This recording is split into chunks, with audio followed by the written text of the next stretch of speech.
Alam niyo mga kaibigan, ang pagkakaalam ko at pagkakaalam ng mga ibang kababayan natin, itong si dating chairman, dating COA ba?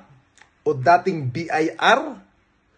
O anong pinanggalingan nito na si Miss Heidi Mendoza, ang akala natin matalinong tao.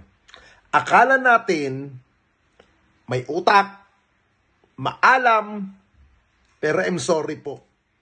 Ngayon ko lamang po napatunayan na bobo at tanga ang taong ito.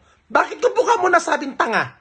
Biruin nyo naman, sabihin niya, hindi daw kailangan ng isang pangulo o ng sino man presidente ng bansa ang tinatawag na confidential fund.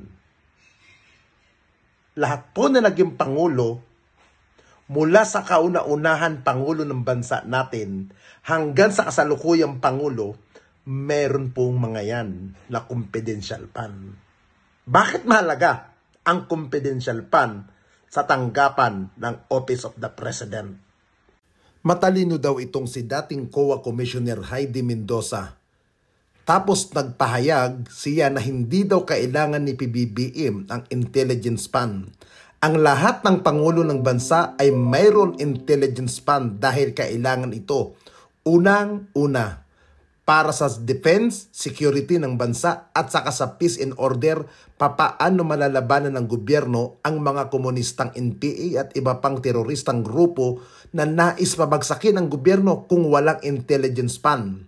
Gamit din ng intelligence fund para manmanan ang mga organized crime, groups na nais maghasik ng lagim sa bansa. Kailangan din ng intelligence fund para masawata ang mga grupo katulad ni Sara Duterte Carpio na nais patalsikin si PBBM sa pwesto. Kung si Sara noong DepEd Secretary ay humingi ng CIF, gayon wala naman sa mandato ng DepEd ang magkaroon ng CIF at maging yung OBP. Bakit si PBBM na siyang Commander-in-Chief ng AFP at PNP ay hindi kailangan daw ng intelligence fund?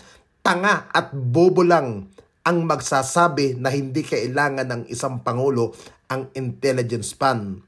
Mula pa noong panahon ni Cory hanggang ngayon, lahat ng nagpangulo ng Pilipinas may intelligence fund dahil bahagi ng pambansang seguridad at nakapaloob sa General Appropriation Act. Taon-taon hindi ito luho kundi standard na pondo para sa operasyon ng Office of the President.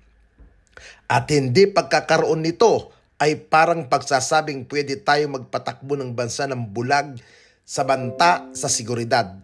Mula nang magkaroon ng General Appropriation Act, GAA, at malinaw na pagbuo ng Confidential Intelligence Fund, CIF, sa ilalim ng Administrative Code of 1987, lahat ng naging Pangulo ng Pilipinas ay may nakalaan intelligence fund sa kanilang opisina. Kahit bago pa ang 1987 Constitution, may pondo na para sa mga Special Intelligence and Security Activities ng Malacanang.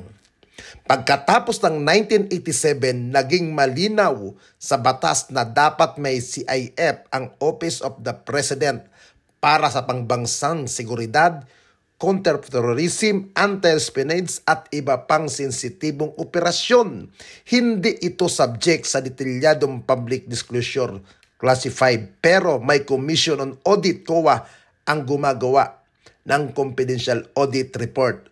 Mga Pangulo na nagkaroon ng intelligence fund, number 1, Corazon Aquino, 1986-1992, may CIF sa panahon ng political instability at coup attempt. Number 2, Fidel Valdez Ramos, 1992-1998, pinalakas ang contingency at foreign intelligence operation. Number 3, Joseph Estrada, 1998-2001, ginamit para sa anti-insurgency at crime program. Number 4, Gloria Macapagal Arroyo, 2001-2010, malaking bahagi sa ating terrorism laban sa Abu Sayyaf at iba pang grupo. Number 5, Benigno Noynoy Aquino III, 2010 to 2016, tuloy ang CIF para sa security at anti-smuggling operation. Number 6, Rodrigo Duterte, 2016-2022, malaki ang budget kasama sa anti-drug campaign at terorismo. Number 7, Ferdinand Bongbong Marcos Jr., 2022, kasalukuyan may CIF para sa national security at anti-smuggling, anti-drug campaign. Kung walang intelligence pan ang presidente, maraming espito ang sa pangbansang seguridad at gobyerno ang maapektuhan at karamihan nito ay sensitibo at hindi pwedeng idetalye sa publiko.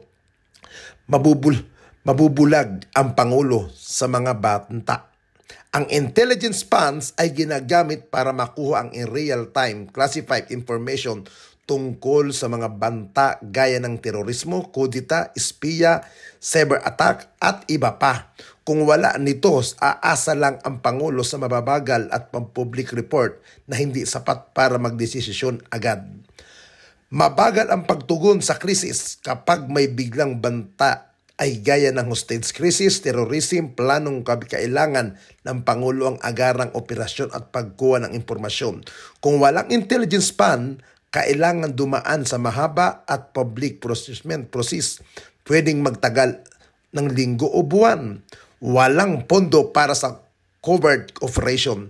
May mga operasyon na hindi pwedeng ilantad sa public, gaya ng pagbili ng impormasyon mula sa undercover sources, pag-track sa sindikato sa ibang bansa o pagsundo sa witness na nanganganib ang buhay. Kapag walang CIF, may hinto, mababawasan ang ganitong operasyon. Lalamang ang kalaban. Ang sindikatong terorista, hostile foreign agents ay may sariling pan at advanced tactic. Kung walang intelligence pan ang presidente, mawawala ng competitive aids ang Pilipinas sa larangan ng information welfare.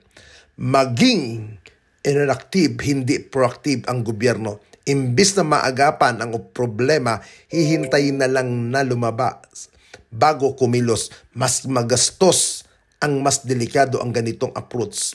Uulitin natin, walang naging presidente na walang intelligence pan dahil ito ay standard at generalized na bahagi ng Office of the President para sa national security.